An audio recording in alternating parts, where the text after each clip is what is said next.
Hey guys, how you doing? It's the Honeydew Carpenter. We are in my wood shop, but I haven't been making a woodworking project lately.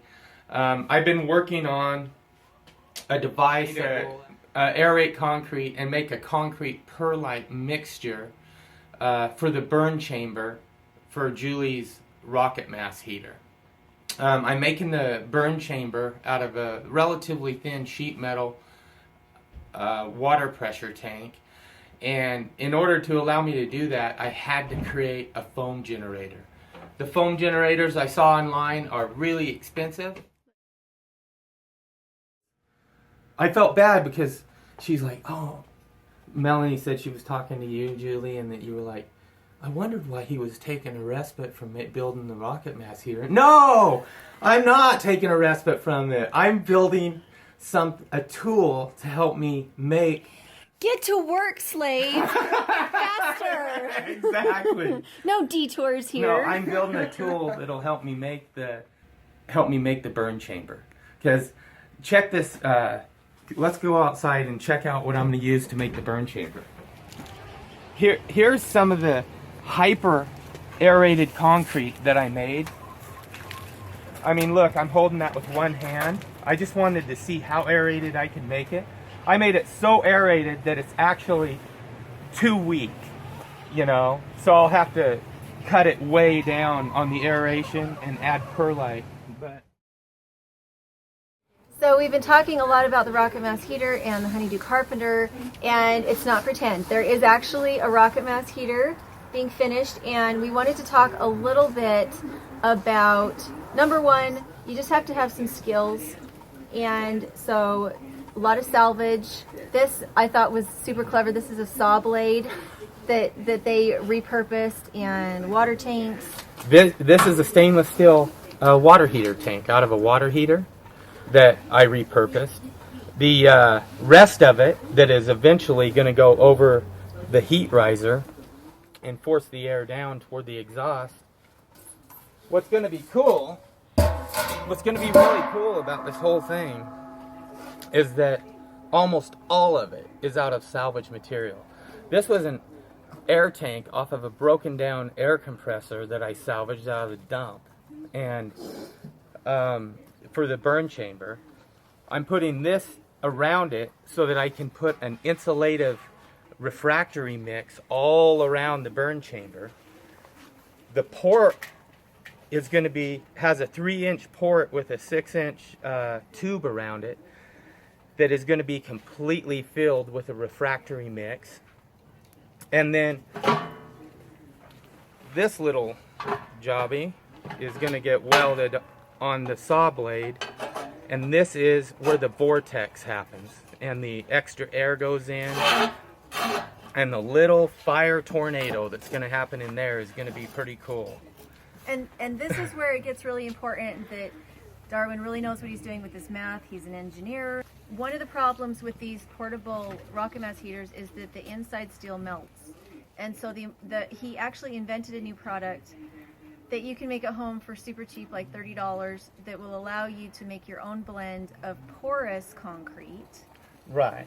And I'm going to use that porous concrete for the mass, where the mass holds under here. And it's going to be a great insulator because it's got closed cells in it. And it is a special mix that I came up with, and it appears to work great, and it's impervious to high heat. I wouldn't say a refractory forge heat. It's impervious to that, but it's going to be impervious to anything that we've got going on here, you know, around 1800 degrees or whatever. Darwin is going to actually do a complete video on how he built this, and then over time he's going to walk through the skills you need to be able to build it yourself and what kind of tools you need. And so make sure to stay tuned. Again, it's the Honeydew Carpenter, and he's also going to have a video about, what do you call it, the Crete blower? You have a name for it. Yeah, I call it the foam mate. There's tons of different ones online, but they're all over $500 to have a foam generator. And I looked at the elements of it and how it was generating the foam, and I thought I could achieve those same things with just pneumatic air. So just with an air compressor and a small tank and some valves, I'm able to force it through a stainless steel mesh, and it works awesome. It just creates mad foam, really tight cells. It's just like shaving cream, and it allows you to have a foam generator to put into your Portland cement and mix it up and create an aircrete, and it is a fantastic device. And so we've got that video coming right away, like in the next day or two. And you'll have plans for it on your Etsy store, right? Yes. Because it is something like, he'll have a video of it, but for those of you who are like me that like to have something in their hand in front of their face to be able to know, this is the part I need, not this part, and this is why I'm doing it. So he's being nice and putting it up. And again, I think he said it only costs like $27 to put it together. Because there's other projects you can use the aircrete on, not just something like this. Yeah. Oh gosh, they build geodesic dome homes out of them. That's something that my wife and I eventually want to do, and that's going to be a really fun project. And so that's because the concrete is your insulation, but does it have structural integrity? How does that work? It is. It has compressive integrity, meaning it'll hold a certain amount of psi per square inch, and so you can build a complete shell, especially in a dome form, because from an engineering aspect, domes have really good structural integrity. And I mean, this stuff is light. I made this brick the other day, and it floats. You throw it in a bucket, it floats on water. And you'll see that in the video that I did on the foam bait. But, you know, if you did get a close-up of this, you would see all that are in that brick. And they are saying online that this is the building material of the future. And after I built that foam mate and mixed some up and cast it, I tend to believe them. This is crazy.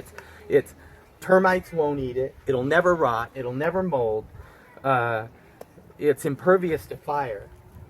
And didn't you say that you use just a small percentage of the actual concrete after, because you so do. much air, it's so much less concrete. One of the main ingredient in it is air. That's what makes it so light and why it floats.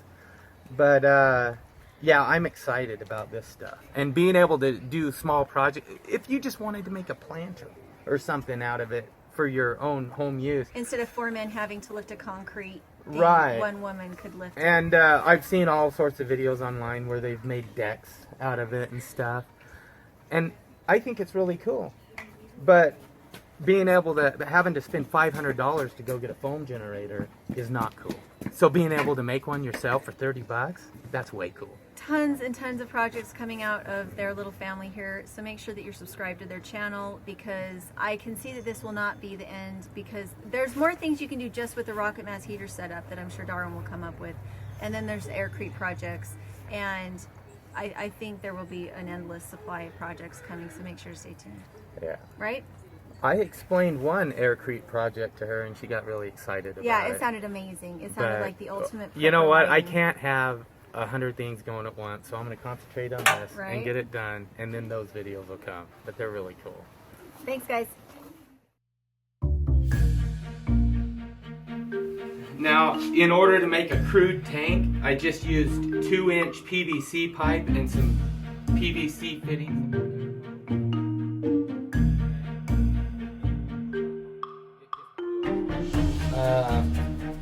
Look. Yeah, can you look in there? No. And show them. Can you see that? I can. Now, those are glue sticks. You used my glue stick? I did. Oh man, I'm busted. So,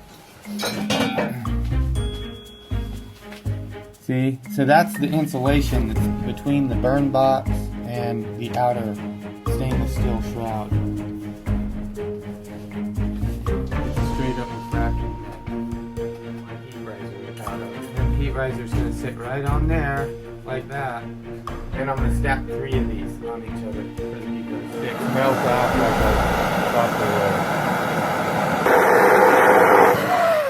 a. These are 3/8 holes, and there's 3 of them. Okay. And that's the exact size of the air portal for the equation that I forget his name in the book. Yeah, but he's the guy who put the the tables up for the 6-inch, the 8-inch, the 10-inch riser, and how tall they had to be, and how big the port had to be.